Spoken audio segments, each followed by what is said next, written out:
যদি চাও আজকে থেকে এরকম বাজে 2D ডিএনএ নাইকে 3D এরকম সুন্দর একটা ডিএনএ আর্ট করবা, তাও মাত্র 2 মিনিটের মধ্যে, তাহলে কেমন হয়? তাহলে আজকে ভাইয়া সেটা তোমাদেরকে শিখিয়ে দিব।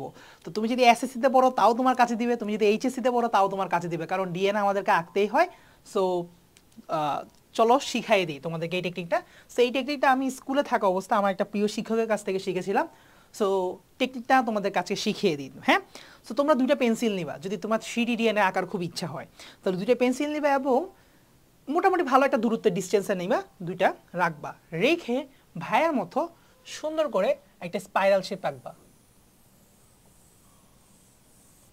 ওকে, সো আমরা আমাদের স্পাইরাল এস শেপ স্পাইরাল একটা আঁকা শেষ। এখন আমি আরেকটা কালার নিচ্ছি জাস্ট দুইটার মধ্যে ডিফারেন্স করার জন্য। সো তোমাদের তো ডিফারেন্স করার মতো পেন্সিল নাই, তোমরা একটা কাজ করতে পারো যে একটা স্ট্র্যান্ডের মধ্যে একটু শেডিং করে দিবা, আরেকটা স্ট্র্যান্ড শেডিং ছাড়া রাখবা, তাহলে বোঝা যাবে তুমি কোনটা কি দেখছো। তুমি তার কালার ইউজ করতে পারবা না। এখন আমি সাদা কালার নিলাম। সো সাদা কালার নিয়ে আমি আবারও সেম কাজটা করব। তোমরা বলতে পারো ভাইয়া কাজ তো হয়ে গেছে, না এখনো কিন্তু দেখতে একটু অড লাগতেছে। দেখো আগেরটা কত সুন্দর লাগতেছিল 3D, এটা যে পিছন দিয়ে গেছে আবার এটা সামনে দিয়ে গেছে আবার এটা পিছন দিয়ে গেছে সামনে দিয়ে গেছে, এটা বোঝা যাচ্ছে, কিন্তু এখানে কিন্তু বোঝা যাচ্ছে না। তাহলে এটা আমি কি করতে হবে? এখন তুমি একটা রাবার নাও, রাবার নিয়ে যে কোনো এক পাশে মুছবা, হয় এ পাশে মুছবা নাইলে এ পাশে মুছবা, যে কোনো এক পাশে মুছা শুরু করো। দেখো ভাইয়া আমি এখানে রাবার না নিয়ে কালো বর্ডার কালো পেন নিতেছি, কালো দিয়ে মুছে দিব। দেখো আমি ধরো এই বরাবর মুছবো, তাহলে এই বরাবর আমি মুছবো, সবগুলা মুছবো।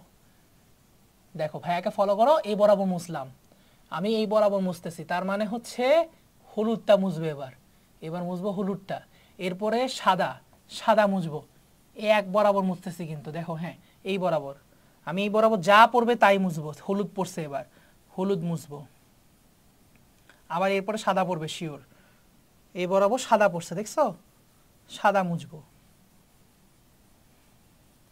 এখন দেখো কত সুন্দর একটা 3D ছবি আঁকা হয়ে গেছে। আমার একটু মুছতে গিয়ে এদিক সেদিক হয়ে গেছে, যেমন আমি একটু চাইলে এখানে সাদাটা একটু সুন্দর করে দিয়ে দিলাম।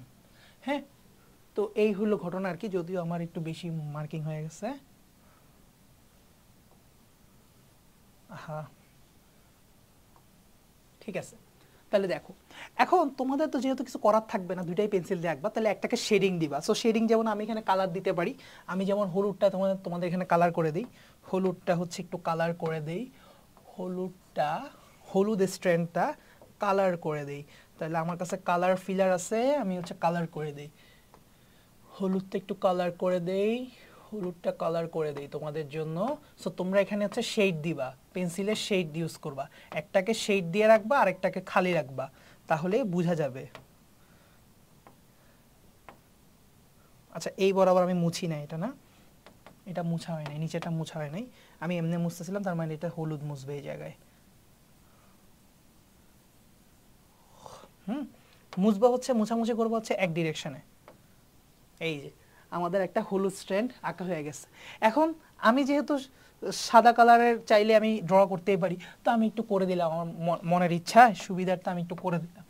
ধরো একটা ব্লক দিয়ে দিই, তোমরা একটাকে শেডিং করবা আর একটাকে কালার করবা না, তাতেই হয়ে যাবে। কিন্তু আমি একটু আমার মনের আনন্দে এটাকে একটু কালার করে দেই, যেহেতু কালার করতেছিলাম।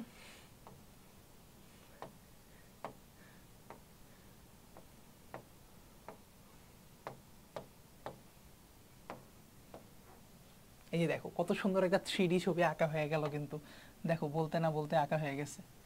ঠিক আছে, দেখো এখন আমার জাস্ট নিউক্লিওটাইডগুলো দিব, এবং এখানে একটা রুলস আছে, অবশ্যই কোনো ফাঁকা লুপের মধ্যে আমি 4টার বেশি দাগ টানবো না, 1টা 2টা 3টা 4টা, 1টা 2টা 3টা 4টা, 4টার বেশি কখনো দাগ টানবো না, কারণ একটা ঘরে হায়েস্ট 5 ঘর থাকে, 5 ব্যবধান, 1 2 3 4 5, 5 ব্যবধান থাকে, বুঝছো?